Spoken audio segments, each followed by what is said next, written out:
ఆలోచించుకో. ఈ మాటలు ప్రియురా హృదయపూర్వకంగా నీవు గైకొని ఆలోచించుకో. నీకోసమే దేవుడు నీతో మాట్లాడుతున్నాడు. చూడండి, పైన వేసుకున్నాడు, పునాది వేసుకున్నాడు. ఒప్పుకోలేదు, పశ్చాత్తాపడలేదు, క్షమాపణ అడుక్కోలేదు. ఏమండి, పునాది లోతుగా తవ్వలేదు, లోతైన అనుభవం లేదు.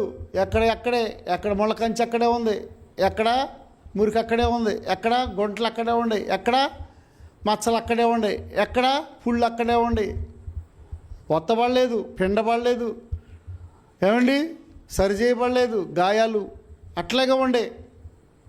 ఏమండి వాటి మీద పై కట్లు వేసుకున్నాడు. పై భక్తి, పై విధానం.